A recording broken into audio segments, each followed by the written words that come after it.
Have you ever heard a heartbeat that didn't belong to anyone alive?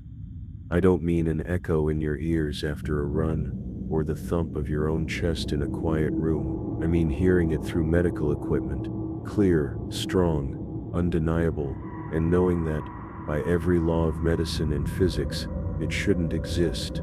I've been a cardiologist for over a decade.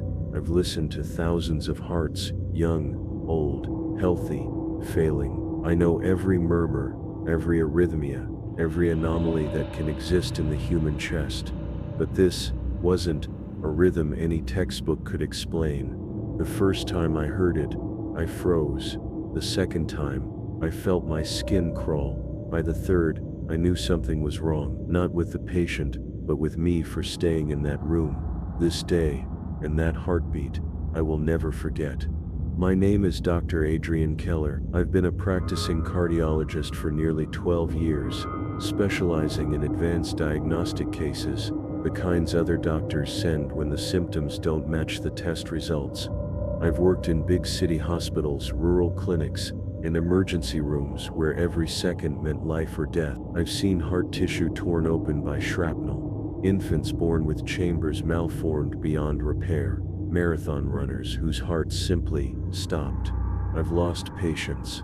I've saved them. You learn after a while to keep a certain distance. You have to. If you feel every death, it will crush you. If you celebrate every life saved too hard, you'll get sloppy. There's a balance, a professional coldness that keeps your mind sharp and your hands steady. I wasn't the type to scare easily. Not from blood, not from the sound of flatlines, not from the unpredictable nature of the human body. My work was methodical, my thinking logical. I trusted in data, in the physical, in what I could see and measure. But there was a turning point in my career, a single case that didn't just challenge what I knew, it tore a hole in it. It started on an overcast Thursday afternoon. I was in my office reviewing echocardiogram results when my assistant Mara stepped in. She looked pale, hesitant. She told me we had a special request for consultation, an urgent one. Not from a regular patient, not even from within the hospital. It came from a private facility on the edge of the city, a place I had never been to. It wasn't a typical hospital. It was technically registered as a cardiopulmonary research center, though I'd later learn its building had a much older history, a history that had nothing to do with research. The referral was short and unsettling. Patient requires immediate cardiac assessment, presenting with continuous abnormal heartbeat, despite absence of viable cardiac tissue. I read it twice. The phrase made no sense. No viable cardiac tissue. That's impossible. If there's no functioning heart muscle, there's no heartbeat, period. I assumed it was a clerical error. Maybe they meant partial necrosis or severe myocardial damage, but even then, continuous wouldn't be the right word. I almost declined. It wasn't my jurisdiction, and my schedule was already full. But something about the wording, something about how Mara's voice trembled as she read it aloud, made me say yes. She gave me the address. I'd driven past that area before. Old industrial blocks, abandoned factories, and one building that stood out, tall, with Gothic arches and narrow windows, like it had been a church once. The idea of a medical facility inside such a place felt wrong, but I told myself this was just another patient, another anomaly to investigate. I've always believed medicine is about confronting the unknown, but I didn't realize then that the unknown I was about to face wouldn't come from a human heart. That was the last day I thought I understood what impossible meant. The GPS guided me through streets that grew narrower and darker with every turn. The city's hum faded, until the only sound was the steady thrum of my tires over cracked asphalt. Rows of shuttered shops passed by, their windows dusted over, their signs faded to ghosts of words. The air had that damp metallic taste it gets near places long abandoned. Finally, I saw it, the building. It rose above the surrounding blocks like it didn't belong there at all. A looming stone structure, blackened with age, its spire stabbing at the overcast sky. The pointed arches and narrow windows made it look like something out of another century. I could almost picture organ music spilling out into the street 100 years ago. But there was no music now, no movement in the windows, just the faint flicker of one light behind a warped pane of glass on the second floor. The front door was heavy oak, cracked and scabbed with peeling paint. A brass plaque read, Rothwell Institute of Cardiopulmonary Research. Below it, in smaller letters, was founded 1892. That date hit me. This building wasn't just old, it was ancient by hospital standards. Inside, the smell hit me first, not the sharp antiseptic tang of modern clinics, but something older, sweeter and wrong, like wilted flowers left in stagnant water. The light was dim, filtered through dusty glass, and the hallway walls still bore the ghost outlines of where church paintings had once hung. An elderly man sat at a desk just inside the entrance. His uniform was too big for his frame, the brass buttons dull. Security, I assumed. But his eyes didn't match the rest of him. They were sharp, almost feverish. Before he arrived, my eyes went back to the patient, still motionless except for that impossible rhythm echoing through the monitor. I had no idea what she meant, but something about the way she said it, like she wasn't talking about the man in the bed at all, made my chest tighten. That's when the door opened. A woman stepped in, dressed in a faded wool coat that looked decades out of place. Her hair was streaked white, but her face carried that kind of ageless sharpness that made it hard to pin down her years. Her eyes went immediately to the watch. "You shouldn't touch that," she said quietly. I told her I was the consulting cardiologist and asked who she was. She didn't answer directly, just came closer to the bed and stood at the man's side, her gloved hand brushing over his hair in a gesture that was both tender and wary. "He wasn't supposed to be here," she murmured, almost to herself. "They said he'd already gone." I frowned. "Gone? Do you mean?" She cut me off, her gaze snapping to mine. "You've heard it, haven't you?" I hesitated. "If you mean the heartbeat." She shook her head. "Not a heartbeat. His heartbeat. It doesn't stop. Not for anyone." The nurse shifted uncomfortably in the corner. I could feel the room tighten around us as if every shadow had leaned in closer. The woman glanced at the watch again, then back to me. "That belonged to my father," she said. "He died in this building, 52 years ago." A cold, instinctive denial rose in me. Impossible. Coincidence, superstition. But before I could say any of it, she stepped even closer and whispered, "When he died, it kept going. I could hear it in the walls for weeks." Her words landed heavy in my chest, and for a moment the steady thump, thump, seemed to fill every corner of the room, louder now, faster, as if it knew we were talking about it. My rational side fought to stay in control. This was just another strange case. I told myself there would be an explanation. There had to be. But another part of me, a quieter, more primitive part, was already warning me that I shouldn't be here. And when the woman finally looked at me again, there was something in her expression that made my skin crawl. "Doctor," she said, "if you want to leave this place alive, don't let it follow you home." That was the first time the thought hit me, that whatever was in this room might not stay here.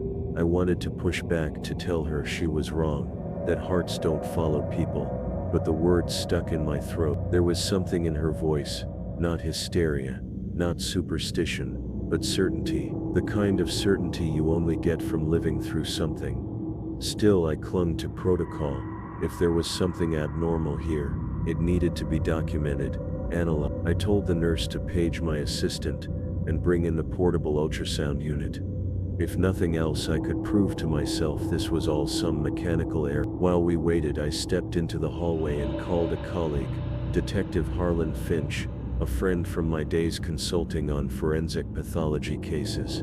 He wasn't the kind to entertain ghost stories, but he was the kind to dig into records. I gave him the patient's name, date of birth, and asked him to check any hospital archives or death certificates. "You think he's not who they say he is?" Harlan asked.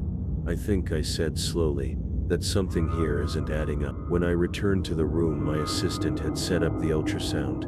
I placed the probe on the patient's chest, the gel cold against skin that was already unnervingly cool. The screen flickered, and what I saw froze me. There was no visible heart muscle. The thoracic cavity looked hollow. Where the heart should have been, there was only darkness, a void the machine couldn't seem to penetrate. And yet the audio feed from the Doppler was loud, steady, unmistakable. Thump, thump. This can't be right, my assistant muttered, adjusting the settings, scanning again. Still the same, nothing but empty space. And that relentless sound. That's when my phone buzzed. Harlan's voice was tight. Adrian, that patient you gave me, he's listed as deceased, pronounced dead, 52 years ago. Same date as the founding director of the Rothwell Institute, a man named Elias Rothwell. My eyes shot to the tarnished watch on the table. The engraved initials I couldn't read before now clicked into place in my mind. I told Harlan to hold the line, but the woman in the coat suddenly stepped forward. You don't understand, she said. If you keep listening, it'll take you too. That's how it survives. Through anyone who hears it. The nurse was trembling now, her gaze locked on the monitor. The beeping had quickened, matching the heartbeat's rhythm, but the patient's body remained motionless. In the corner, the scratching sound returned, louder this time, closer. I made the call right then, to notify the police, to get someone else in here to witness this. Because if I left alone with only my word, this would be dismissed as madness. But deep down I knew something. Whatever this was, it didn't want more witnesses.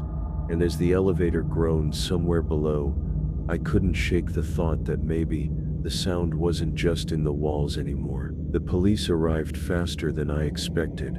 2 officers, both young, both wearing the same expression I'd seen on first-year med students, skeptical, but curious.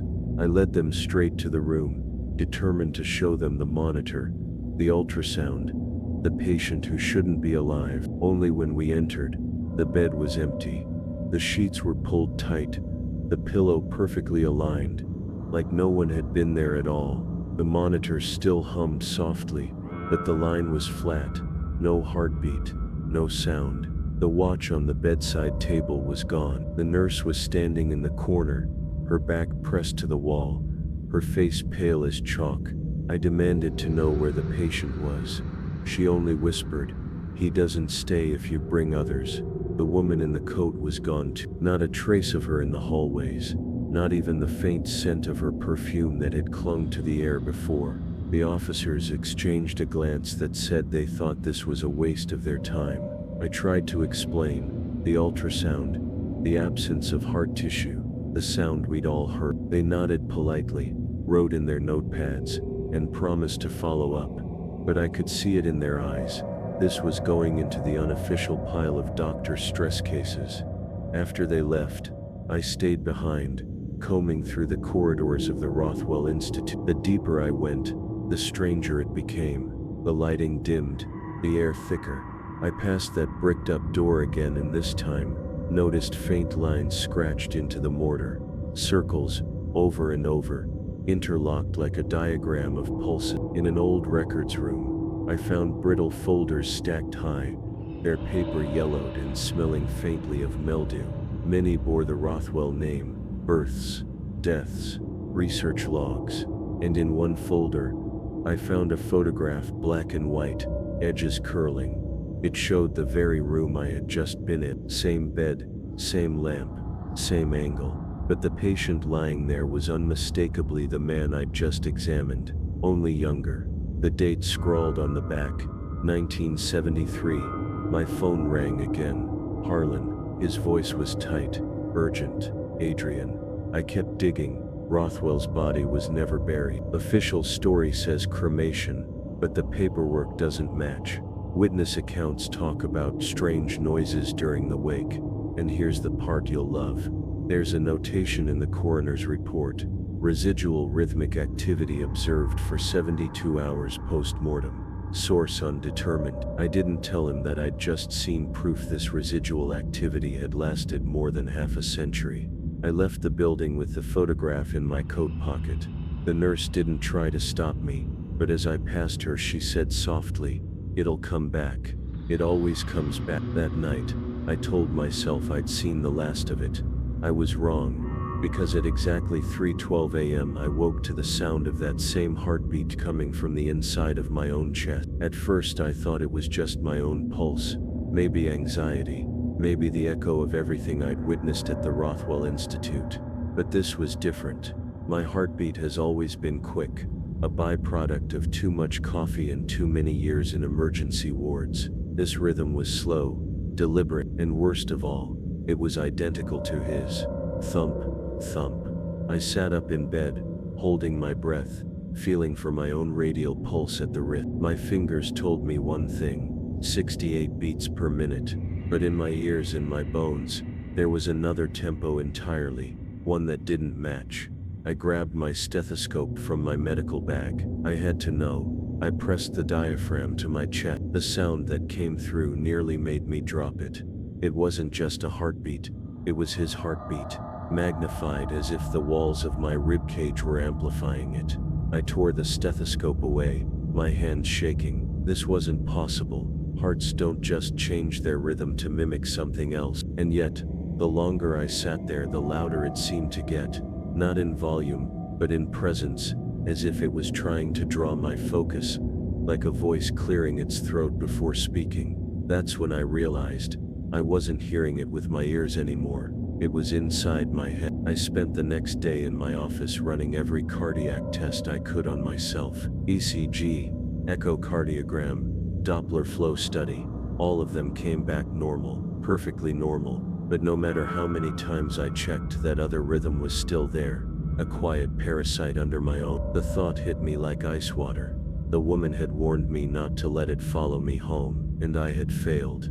Over the next week it began to change. Sometimes it sped up for no reason, even when I was sitting still. Sometimes it stopped entirely for 2 or 3 seconds before resuming. Those pauses so deep they made my chest ache with silence. And during those pauses, I'd hear something else, a faint sound, buried deep beneath the silence, like a door slowly creaking open. I found myself thinking about the photograph, about Rothwell's hollow chest, about the bricked up door, and the circle scratched into mortar. I thought about the nurse's words.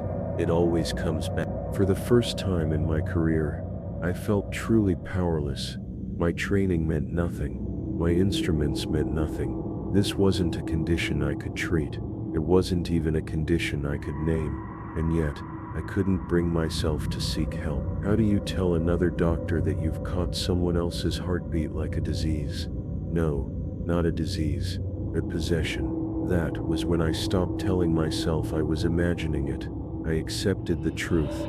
I had carried something out of that building, and it wasn't going to leave on its own. Sleep became impossible. Every night, the heartbeat grew louder, closer, as though it were moving through me, not just in my chest, but in my throat, my ears, my fingertips. There were moments I swore I could feel it pulsing in my eyes, and it wasn't alone anymore. One night, at 3:12 exactly, the pause came again. The sound cut out, leaving that aching silence in its wake. I lay frozen, waiting for it to start again. But instead, I heard breathing, slow, steady, just behind my head. Except I was alone. I didn't turn around. I couldn't. My body had gone cold, and the only thing I could hear over that phantom breath was the whisper of words I didn't understand. They weren't in English. They weren't in any language I recognized. They had the cadence of something ritualistic, a litany, a chant. The next morning, I called Harlan. I told him everything. For a long time he didn't speak. Then he said, "Adrian, are you asking me if this is supernatural?" The word felt ridiculous on my tongue, but I said it anyway. "Yes." He sighed. "If I tell you no, you'll keep looking. If I tell you yes, you'll never sleep again. So here's my advice. Whatever it is, stop listening to it."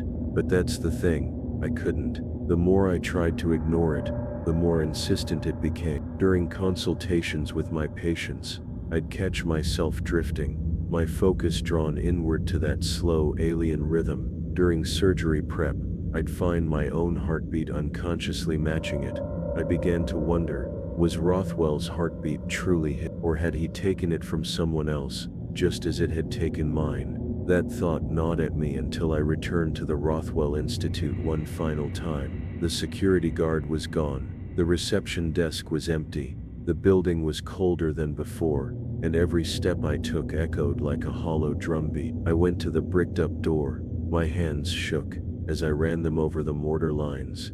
The circles scratched into the surface weren't random.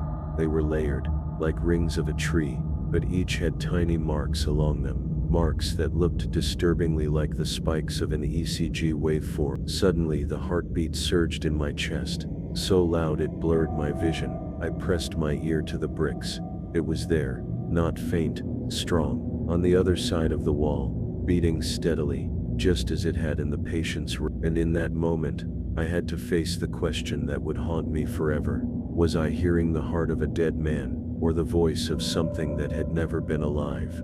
I never broke through that wall. Some part of me wanted to, desperately, to see what lay behind it, to prove once and for all that there was a rational explanation. But another part, the part that had been listening to that heartbeat for weeks, knew the truth.